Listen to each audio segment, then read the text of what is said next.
आपने कभी सोचा है कि साइन 90 डिग्री का मान 1 कैसे आता है? दरअसल ये पूरा ट्रिग्नोमेट्री का जो कॉन्सेप्ट होता है वो एक राइट एंगल ट्रायंगल यानी समकोण त्रिभुज पे आधारित होता है।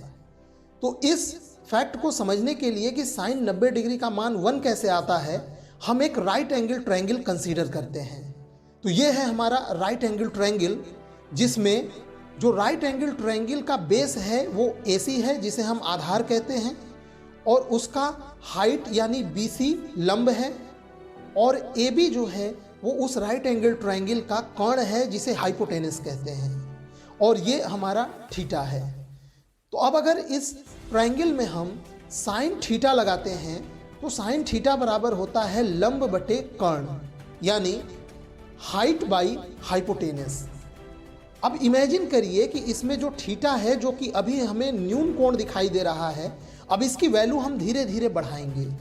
तो जैसे जैसे हम थीटा की वैल्यू बढ़ाते जाएंगे तो जो हमारा पॉइंट A है वो धीरे धीरे पॉइंट C की तरफ खिसकने लगेगा, और इस प्रक्रिया में बेस की लंबाई कम होती जाएगी और इस ट्रायंगल का जो हाइट है लंब वो बढ़ने लगेगा। अब इमेजिन करिए कि थीटा की वैल्यू बढ़ते बढ़ते 90 डिग्री के पास पहुंच जाती है, यानी जैसे ही थीटा 90 डिग्री के बराबर होगा या उसके पास पहुंचेगा तो इस प्रक्रिया में जो पॉइंट A है वो खिसकते खिसकते बिल्कुल पॉइंट C के पास पहुंच जाएगा, यानी पॉइंट A और C आपस में ओवरलैप कर जाएंगे। इस केस में बेस की लंबाई लगभग 0 हो जाएगी और हाइट बढ़ते बढ़ते हाइपोटेनस यानी कोण के बराबर हो जाएगा।